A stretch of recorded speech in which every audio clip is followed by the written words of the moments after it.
Good morning, traders. This is Shane Scott, the moderator of Newsware's Trade Talk. At Trade Talk, we're providing you with the most up-to-the-minute news on the market, along with the facts, themes, and short-term trading ideas for the day ahead. Joining me today is Bill Olson, our trading anchor, who brings over 30 years of institutional trading knowledge to our program. Let's get things started with our markets update. U.S. futures are trading lower this morning after a high earlier, with the S&P futures down 0.12%, Dow futures down 0.15%, and NASDAQ futures down 0.17%. Markets had been remaining steady ahead of today's potentially highly influential inflation data that could very well shape the Federal Reserve's course for timing of paring stimulus. But as we get closer to the data being released, prices are fluctuating. Both Treasury yields and the dollar have remained steady. Among stocks to watch, Apple has moved higher in pre-market as the company patched a security flaw in its messaging apps and prepares for a highly anticipated product launch today. Elsewhere on the tape, energy stocks have gained alongside crude oil as another storm came and disrupted a U.S. hub only weeks after Hurricane Ida caused a similar effect on local output. Over in Europe, basic resources shares declined as iron ore dropped for a fifth day. And over in Asia, Japan's Nikkei stock average closed at the highest level since 1990. Hong Kong and China wavered in light of pessimism surrounding the troubles of indebted developer China Evergrande Group, as well as Beijing's ongoing regulatory curbs and the COVID Delta spread. Bill, what are you seeing as far as market updates? You know, Shane, I've been watching the S&Ps, and realistically, they were trending higher all morning long, and I was surprised. I really was, and then they just started to turn, and they were steadily dropping. We look at them now, they're down 0.13%, and we are looking for a softer opening. But the big reading, obviously, is going to be the CPI report. Now, the CPI report is expected to show an increase in inflation reading that is slightly below the data that came out in July. So it's possible that the surge of inflation that we saw in July was really the peak. The August numbers are expected to show rising levels of inflation, that they're going to be there, but they're going to be lower than July. So that could be a positive. You look at what's going on in the government. The House Democrats have unveiled their tax proposal to, fund their $3.5 trillion infrastructure plan.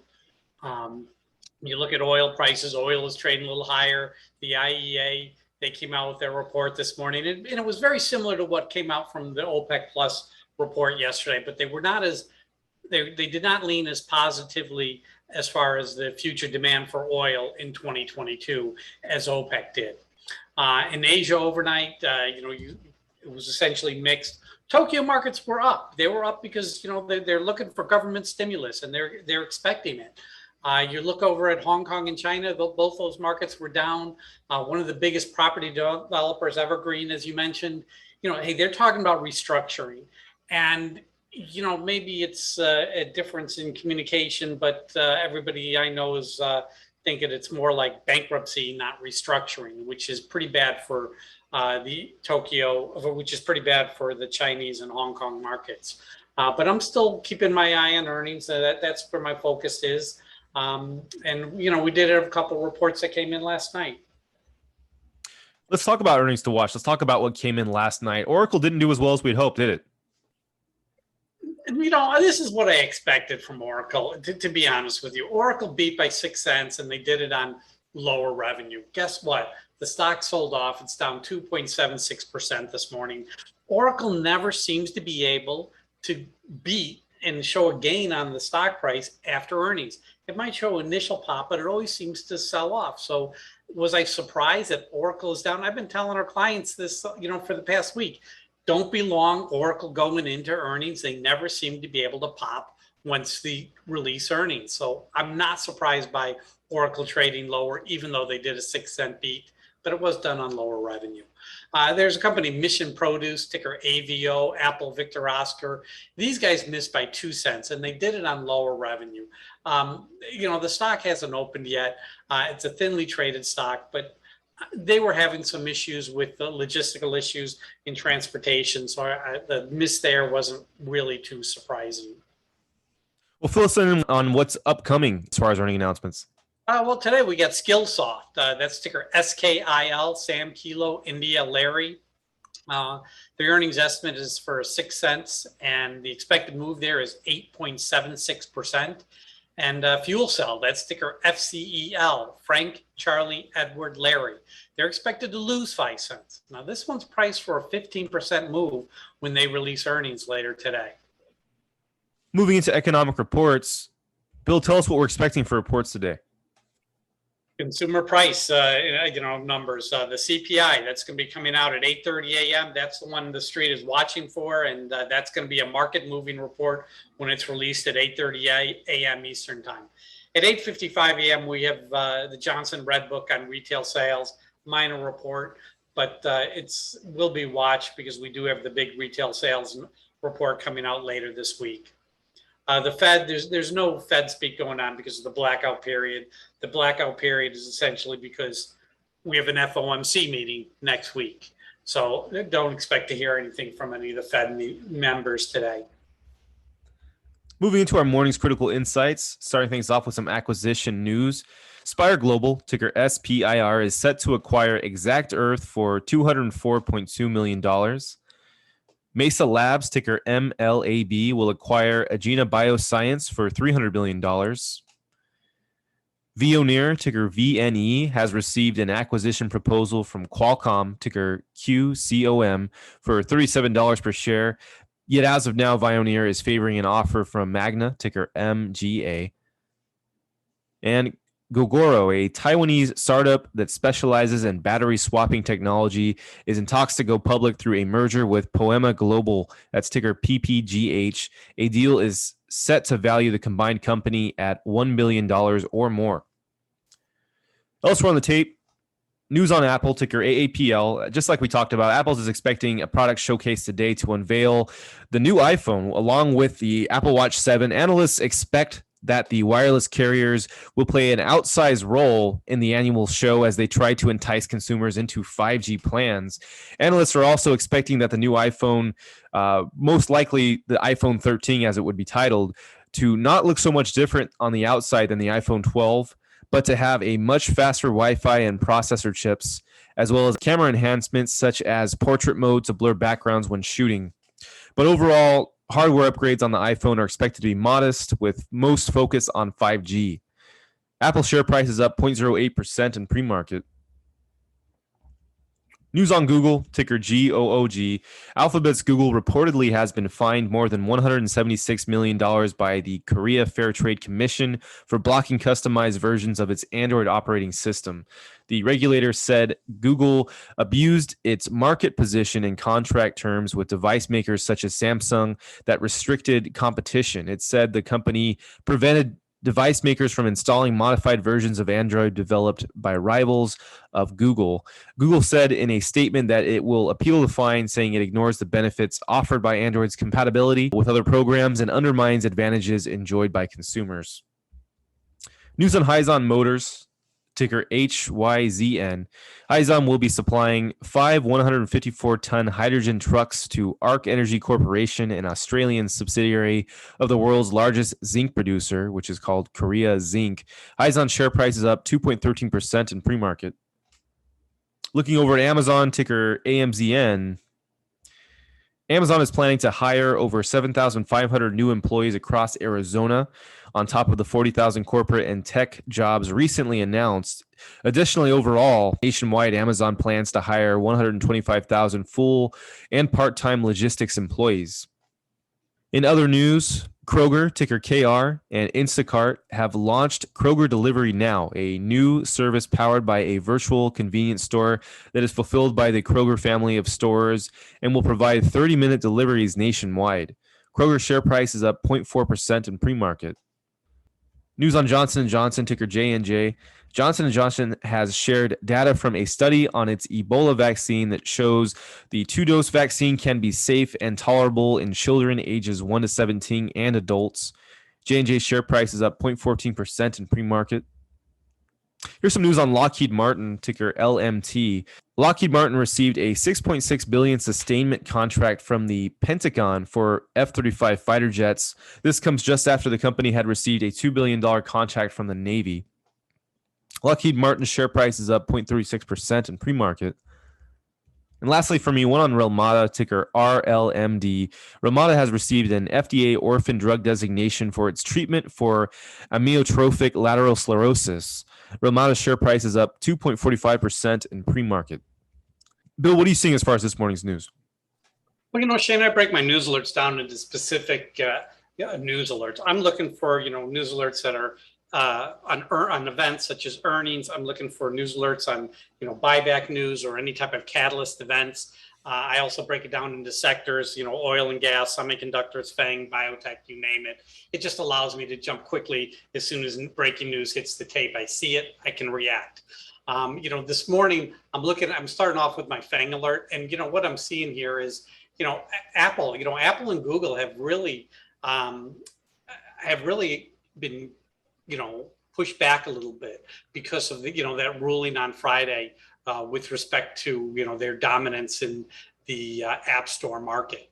But they have a high percentage of users using this, but it's really unlikely that these users are going to switch their forms of payment from paying with Apple or paying with Google to going directly. So, you look at what the analysts are saying, and they just feel that it's unlikely to really affect their, revenue at all, and that these organizations that are now going to be offering direct payment, they're going to have to increase their ad spendings on these two services anyway. So it's really going to be it's going to be really a net neutral transition for firms like Google and Apple. I see that Google, they're going to be announcing a new cloud service called Supply Chain Twin. This is going to allow companies to build virtual representation of their physical supply chain.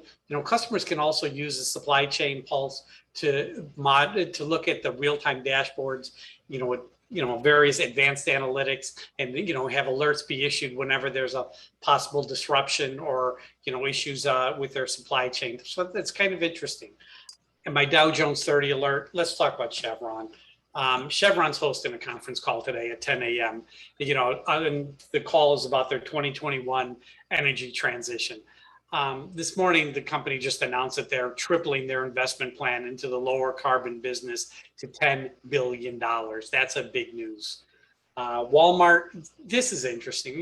Yesterday we saw a fake press release that was issued and supposedly was done by Walmart, where they were getting involved with a little known cryptocurrency called Litecoin.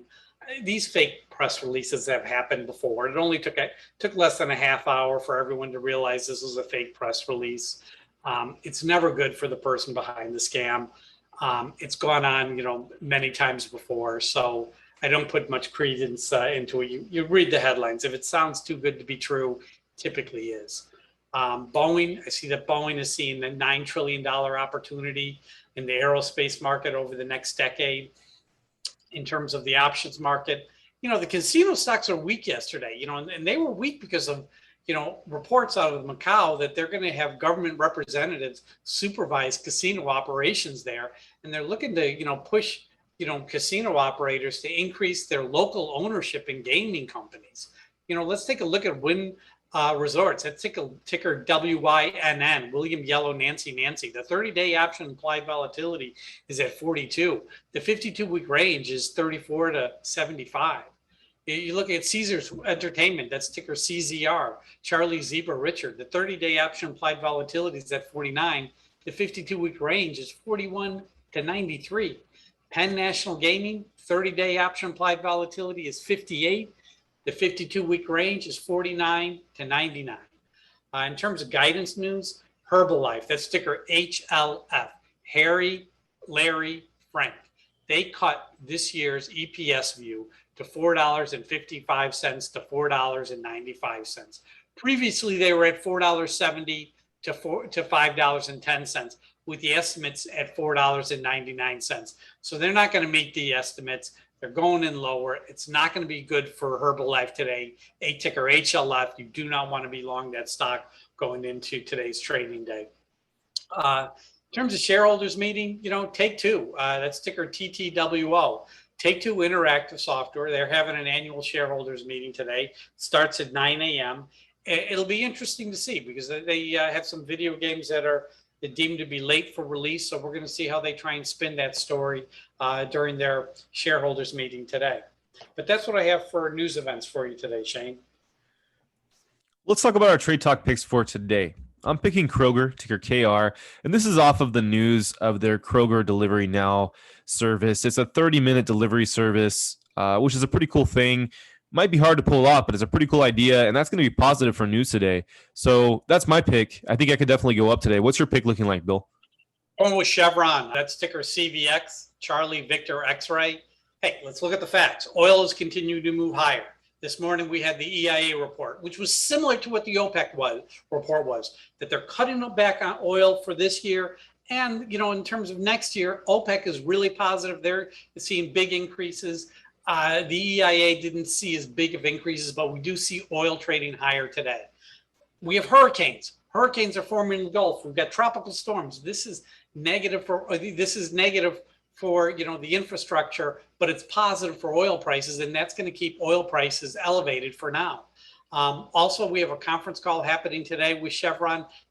These calls are pep rallies, and they're likely to highlight the of that news report that we spoke about earlier, where Chevron said that they're tripling their investment plan into lower carbon business to $10 billion. So I'm expecting Chevron to see a boost today in the share price. That's ticker CVX, Charlie Victor X-ray. Moving into what's hot off the press, the news that's hitting the tape as we speak. Let's get into it. What are some headlines we should let traders know about, Bill? Advanced Auto Parts, that's ticker AAP, Apple Paul. They're teaming with Bridgestone for die-hard battery transitions. Boeing, ticker BA, Boy Apple. Boeing lifted its long-term demand forecast amid signals of industry recovery. Here's one on Amazon, ticker AMZN. Amazon announced today that it's partnered with event ticketing company AXS to install pedestals at Denver's Red Rocks Amphitheater that will allow guests to enter with the wave of a palm. Could be something that takes off and becomes a thing for them. Interesting. Facebook, that's ticker FB, known for its, knows that Instagram is toxic for teen girls. The company's documents show. This news on Microsoft, ticker MSFT, a report on an inside sell. The EVP of Human Resources sold 20,000 shares. Here's one on IBM. Dish Networks selects IBM's AI-powered automation and network orchestration software and services for new cloud-native 5G. Here's one on Lennar, ticker LEN. Chris Marlin just stepped down as president. Some not so good news from Red Hill Biopharma, ticker RDHL. Its phase 2-3 study of one of its treatments for severe COVID-19 did not meet its primary endpoints. There's one on Ross Stores, opened a new store in Houston, Texas. Ticker ROST, Richard Oscar Sam Tom. There's one on Salesforce. Salesforce and FedEx are partnering to deliver fast and easy shipping of end-to-end e-commerce and supply chain management. Wells Fargo, ticker WFC, William Frank Charlie. Loan growth overall still relatively modest. Intuit just bought MailChimp. Anything else interesting for you, Bill? No, that's all I'm seeing. Same here, so that'll do it for what's hot off the press. Traders, keep in mind you can receive the same breaking stories we do simply by subscribing at newsware.com. Check us out, get a free trial. It'll definitely up your trading game. Moving into our scoreboard, talking about how our picks did for Monday. I had Facebook, ticker FB. It opened at $381.68, and even though it had a good upgrade by Goldman Sachs in the morning, it had a downward day and ended up closing at $376.51 for a 1.35% loss. It's not a great move. How did yours end up doing, Bill? I had Salesforce yesterday. I mean, everything looked positive going into yesterday for the market. Stock was up, but it wound up opening up at 257 and started to run. It hit a high of 257.69, but just couldn't hold the gain. And it wound up down 1.2% on the day. So it wasn't a good one for me. Salesforce.com did not come through. Well, that's going to do it for us here at Trade Talk. But traders, you know what to do. Let's get out there. Let's make some green.